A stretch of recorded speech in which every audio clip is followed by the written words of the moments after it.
Is this Toyota Supra a bit of a turd? No, I don't actually mean one of those kind of turds. I meant TRD, TRD, Toyota Racing Development. It's actually one of only 35 Mark 4 Supra TRDs ever made in the world. It's very exclusive, it's very expensive, and that's why today I'm going to hoon it around like a complete moron. I'm going to launch it to see how quick it is from 0 to 60 miles an hour and over the standing quarter mile. I'm going to brake test it. I'm going to see how loud it is. I'm also going to talk you through just how much power this car has, because obviously it's not standard. I'm also going to talk you through the upgrades that the normal TRD has over the standard Supra, as well as explaining some of the extras that the owner has put on this rather expensive car. Anyway, I'm Matt Watson, and you're watching CarWow. Let's start off with a bit of history about this car. So back in 1994, Toyota was competing in the Japanese Touring Car Championships with a Supra, and they decided to do a road-going version. So they basically took a lot of the body panels that were honed in the wind tunnel off that racing Supra, fitted it to 35 road-going Supras to create this wide body look. So it was actually a factory-built car, and it was called the TRD 3000 GT. Only 35 made, only 16 still around today. Only 2 in the UK, of which this is one of them, number 29 overall. Prices for one of these just depends on what someone's willing to pay. It will easily start from over £70,000 because Mark 4 Supras fetch so much money these days. What it would rise to, who knows? Let's talk about the design changes to this car. The TRD version of the Supra got a big rear wing. In fact, there's 2 designs, this one or one with a third leg. Got some TRD badging and also a redesigned rear bumper, which was a bit more aggressive. The owner, Billy, has added his own touches, such as some LED tail lights, this diffuser and a Formula 1 style rain light, and the most obvious thing, which is now pretty much on everybody's Mark 4 Supra. It's a huge exhaust. This one's a Gredi system. It's titanium, and I need to test it. So I'm sorry about this, Billy. We're on CarWow, it's mandatory. Stick of truth. Well, log of truth. Oh yeah. That goes in there so easily. Oh yeah. Feels good. Yeah, that's enough of that.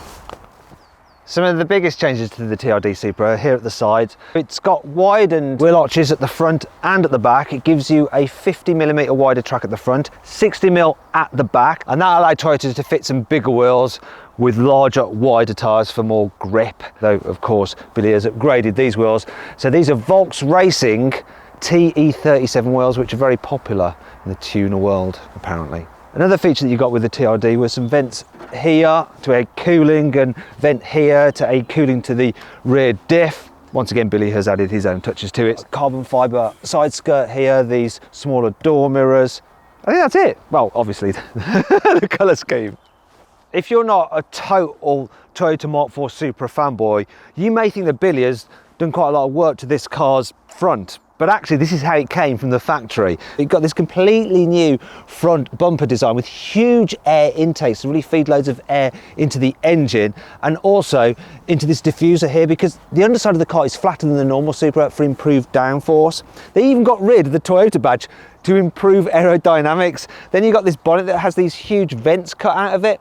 Now they actually have backing panels to them at the moment, but you can quite simply remove them within a minute if you want to go on track. You need that extra cooling into the engine. It's not like the way Toyota say you can remove the panels on the new Supra to cool the engine. You can't really, unless you've got like an angle grinder. This can be removed, it's proper. The only real changes that Billy has added to this car are the lights. You can see these LED ring lights there. Other than that, this is how it came out the factory, which is pretty insane. On the inside, the TRD Supra had a couple of upgrades. A TRD racing steering wheel, which is pretty nice, some TRD dials and a TRD knob. However, Billy has added his own touches, including full Alcantara trim, Brougham racing seats, a load of gauges, dials and stuff, some Momo pedals and an Alpine stereo, which has a 1000 watt amp. 2 1800 watt subwoofers and 12 extra speakers. In fact, that whole sound system takes up quite a lot of the boot and the back seats. That's why there's no back seats there anymore, just music equipment. The TRD Supra got a rated suspension to help improve cornering, but Billy has fitted an airlift system to this car, so you can raise it up if you need to go over speed humps, which is handy if you're driving around town and you don't want to bottom out, or if you're at a Toyota car meet, you can slam it so you look the part. Oh, that is slammed. That is proper slammed. Though you're not going to want to drive around like that, so you're probably better off having it somewhere in between. The TRD Supra just got the same brakes as the normal Supra, but these have been upgraded, obviously. So these are D2 brakes, and you've got 8 piston calipers and 380mm discs here at the front. Let's see just how strong they are. Okay, let's see what these brakes are like. Brake test from 70 miles an hour.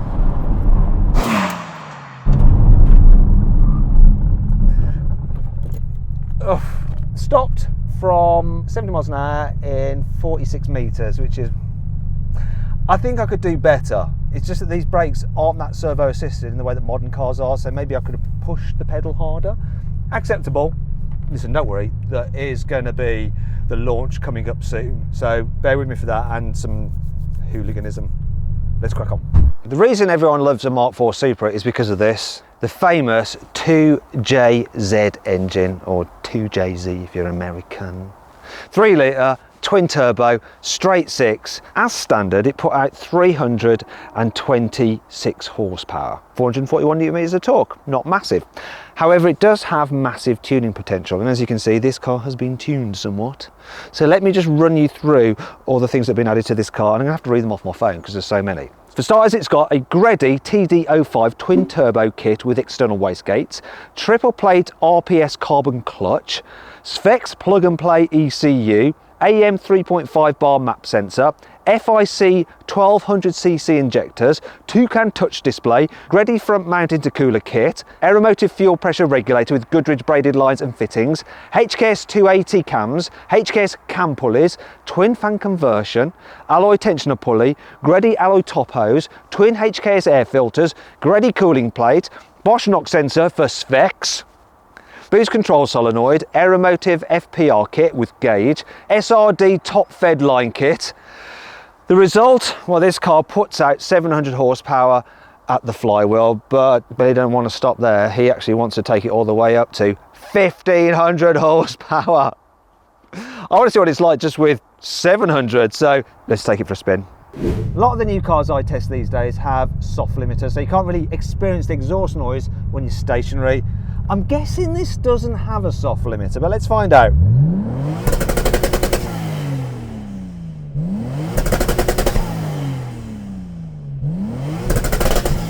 Yeah, I just needed to be sure. No, it doesn't. And now it's time to behave like a hooligan in someone else's pride and joy. Sorry about this, Billy. Let's see what it's like.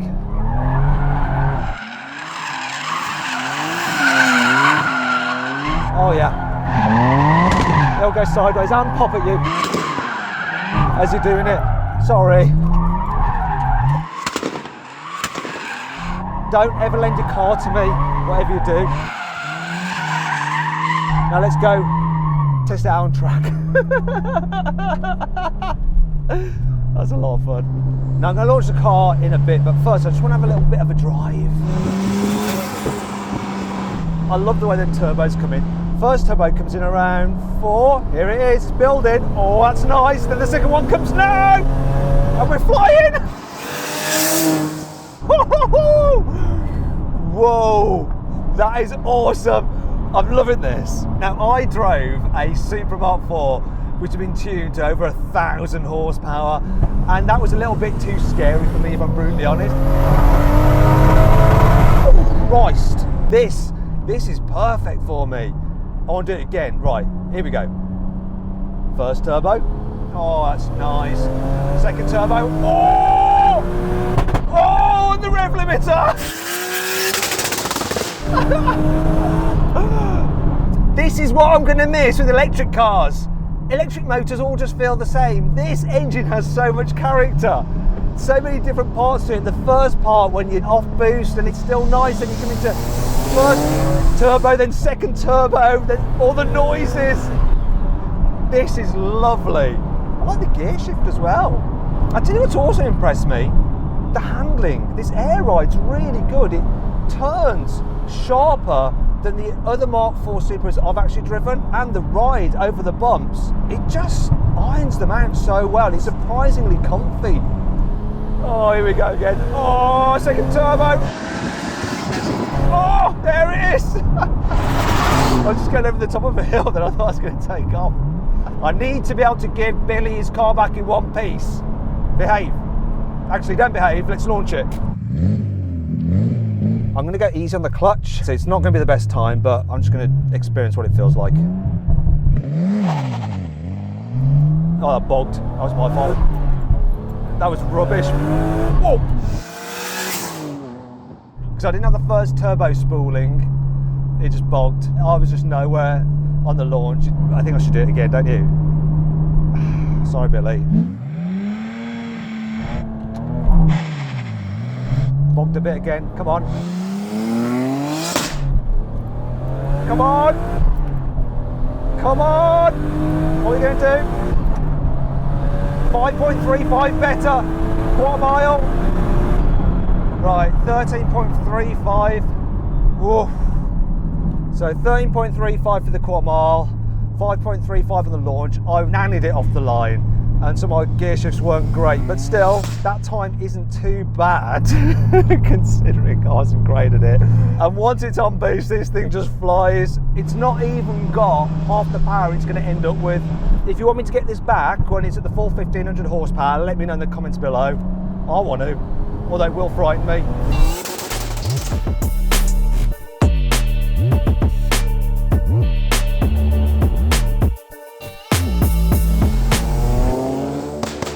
So then, what's my final verdict on this tuned TRD 3000 GT? Well, do you know what? It's my favourite Mark 4 Supra that I have driven. I think the balance of the tuning and the body styling is just right. Now, I know you've all been complaining in the comments going, oh my God, that launch and quarter mile time were crap. Yeah, I was just being really careful with this car because I didn't want to give it back to Billy, like with the clutching bits and the bottom end all kind of out of shape. I just couldn't do that to him. However, he's having the engine built. He's going to take it up to 1500 horsepower, hopefully. And then he says, I can be as brutal as I want with the clutch. So make sure you subscribe to this channel and hit the bell icon to turn your notifications on. That way you will not miss when I drive this thing fully maxed out. Thanks for watching.